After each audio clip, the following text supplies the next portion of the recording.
The hills were alive with the sound of bells, faint and musical, as Azariah guided his flock across the open pastures. He was young, no older than 20, but his hands were already roughened by wind and rope, his skin darkened by long days beneath the sky. His sheep trusted him. They followed the crook of his staff, the call of his voice, the rhythm of his steps.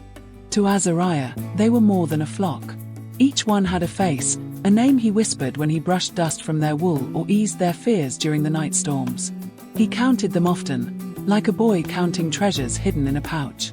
97, 98, 99, 100.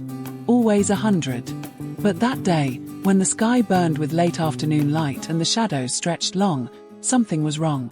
97, 98, 99. His breath caught. His heart skipped. Only 99. One was missing. Azariah froze, the hills suddenly too quiet. The sheep clustered together, bells jingling nervously, sensing his tension. His chest tightened. He whispered the missing name, Leah. She was the smallest, her wool softer, her steps quicker, her spirit restless. He remembered how she sometimes strayed toward the edges, nose pressed to wildflowers, chasing butterflies no one else could see. Azariah's throat went dry. He could leave her. He still had 99. 99 was nearly whole. But his heart argued against his mind. 99 without Leah was not enough. The thought of her out there, alone, trembling, perhaps caught in thorns or teetering on a cliff edge, burned against his chest like fire. And so, with the sun sliding toward the horizon, Azariah made his choice. He would go. Azariah left the flock clustered in a sheltered hollow. Their bleats followed him, questioning, uneasy.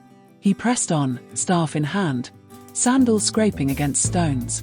The hills stretched before him like a maze, shadows deepening. Every rustle of grass made his pulse quicken. He called her name, again and again, his voice carrying into the wind. Leah.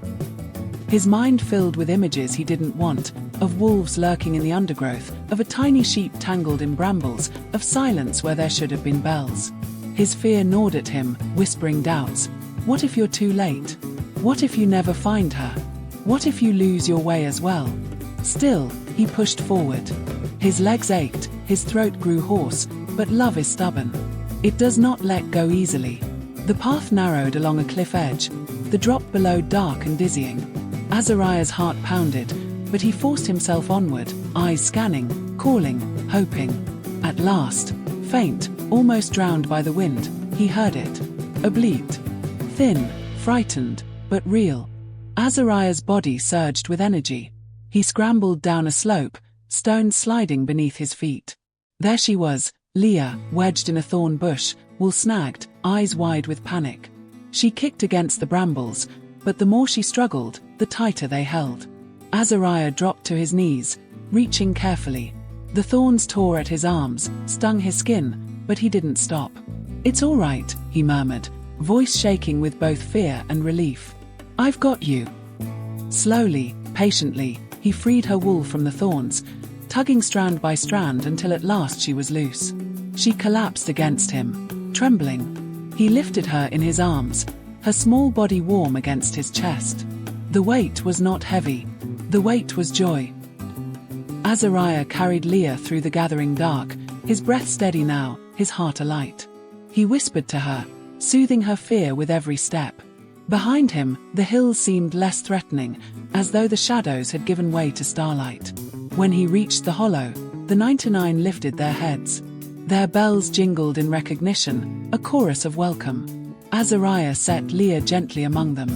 She wobbled, then nestled close, safe at last. He sat down, exhaustion washing over him, but it was a sweet kind of tired, the kind that comes after a battle won. And Azariah smiled. For though he had 99, the night would have been empty without one. The flock was whole again. Even when we wander far, someone notices, someone cares, and the smallest steps home matter more than we think.